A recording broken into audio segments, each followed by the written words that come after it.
Central banks are the cornerstone of modern monetary systems, orchestrating the creation, circulation, and valuation of currency to foster economic stability and growth. In the United States, the Federal Reserve, established in 1913, serves as the central bank, building on earlier institutions like the First Bank of the United States, 1791 to 1811, and the Second Bank, 1816 to 1836.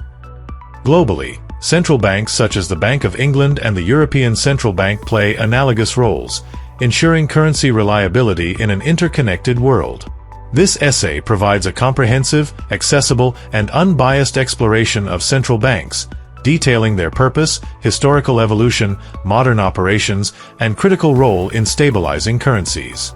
By tracing their development from localized banking to sophisticated global systems and incorporating key U.S. monetary data, such as the $21,560 billion M2 money supply in 2025, it explains how central banks address the challenges of fractional reserve banking, counterfeiting, and economic fluctuations, while highlighting their indispensable role in today's economy. The purpose of central banks. Central banks are tasked with managing a nation's monetary policy, stabilizing its currency, and promoting economic prosperity. Their core functions include controlling the money supply, setting interest rates, regulating commercial banks, and acting as a lender of last resort during financial crises. By overseeing these elements, central banks ensure that currency retains value, facilitates trade, and supports economic activity across regions and borders. In the U.S., the Federal Reserve regulates the money supply, which grew from $10 to $15 million in 1791 to $20 billion in 1913 and $21,560 billion in 2025, reflecting the economy's expansion and the need for centralized oversight. Historically, banking was localized, with community banks in pre-1791 America serving as secure vaults for gold, silver, and important documents. These banks issued their own notes, typically backed by precious metals, but these were accepted primarily within local areas. As trade, travel, and commerce expanded, the lack of a uniform currency created inefficiencies, mistrust, and rampant counterfeiting. Local notes were often unreliable outside their issuing communities, complicating transactions and undermining economic confidence. Central banks emerged to address these issues, providing a standardized currency that could be trusted nationwide and, eventually, globally. The need for uniformity became critical as economies grew interconnected. In early America, merchants and travelers struggled with diverse banknotes, some of which were counterfeit or devalued. Central banks offered a solution by issuing notes backed by national credibility, reducing fraud and fostering trust. Today, with global trade and instant digital transactions, localized banknotes are impractical, as they lack the universal acceptance and security provided by central bank currencies, such as the US dollar, which is held in $8 trillion of foreign reserves worldwide.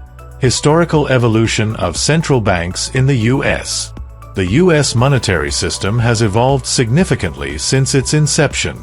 Before 1791, community banks operated independently, storing gold, silver, and property deeds, and issuing notes based on these reserves.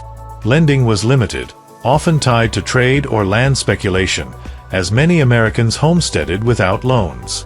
The First Bank of the United States, established in 1791 in Philadelphia, introduced fractional reserve banking, allowing banks to lend beyond their reserves, typically holding 10% or less, creating new money through loans. The First Bank issued standardized banknotes, convertible to gold or silver, which were more reliable than local notes. Local banks could deposit assets with the First Bank, receiving its notes or credit, which they used for lending or transactions, enhancing economic stability across regions. The First Bank's charter expired in 1811 due to political opposition, primarily from those favoring states' rights and distrusting centralized authority. The Second Bank, chartered in 1816, continued these functions, managing government funds and issuing uniform currency. However, it faced similar resistance, notably from President Andrew Jackson, and its charter ended in 1836. From 1836 to 1913, the U.S. lacked a central bank, relying on thousands of state-chartered banks issuing their own notes.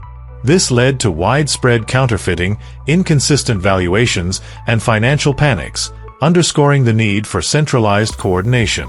The Federal Reserve Act of 1913 established the Federal Reserve, a modern central bank designed to address these challenges.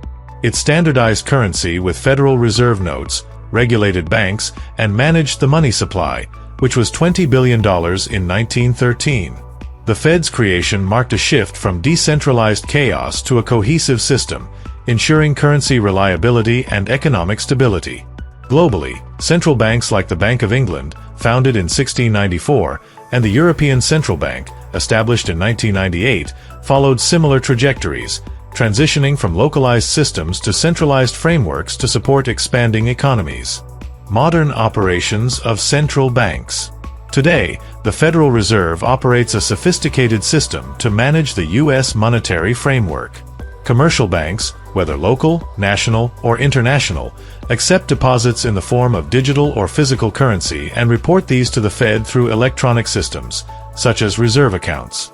The Fed verifies compliance with reserve requirements, typically 10% or less, via audits and digital oversight. For example, a bank receiving a $100,000 deposit holds $10,000 in reserves and can lend $90,000, creating a new deposit that expands the money supply. This fractional reserve banking system, rooted in 1791, drives the $21,560 billion M2 money supply in 2025.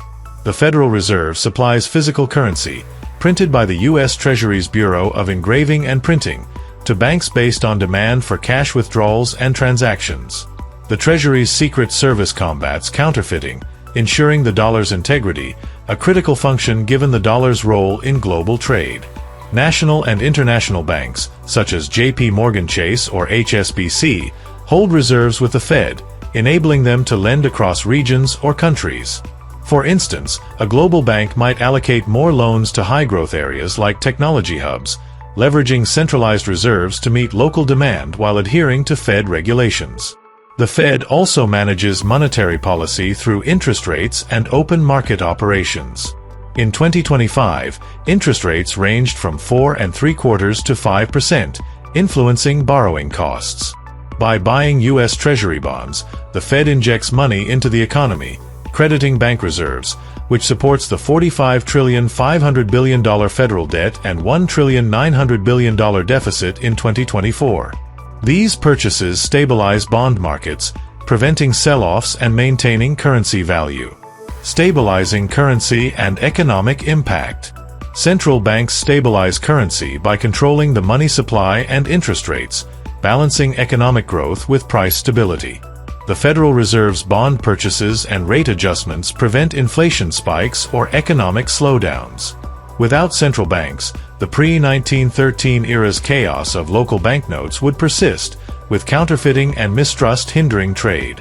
The dollar's global acceptance, with $8 trillion in foreign reserves, relies on the Fed's credibility and the Treasury's anti-counterfeiting measures. However, challenges remain. Overlending, reflected in $20,400 billion household debt and $21,600 billion business debt in 2024, can fuel inflation or crises, as seen in the 2008 housing bubble. The global money supply, $100 to $115 trillion in 2025, introduces competition, but the Fed's oversight mitigates volatility. Historical commodity-based systems, like the 1792 silver standard or 1971 gold standard, $35 per ounce, limited flexibility, while today's fiat system risks inflation but supports growth, illustrating the trade-off central banks navigate. The impracticality of localized banknotes. Localized banknotes are unfeasible in modern economies. Global trade, digital transactions, and widespread travel demand a uniform currency, as seen in the dollar's role in a $150 to $200 trillion U.S. net worth economy. Local notes would lack trust, be prone to counterfeiting, and disrupt cross-border commerce. Central banks provide legal tender, regulatory oversight, and anti-counterfeiting measures, ensuring stability that local systems cannot achieve. Conclusion: the indispensable role of central banks. Central banks, exemplified by the Federal Reserve, are vital for managing modern economies, having evolved from localized banking to sophisticated systems that standardize currency and stabilize markets.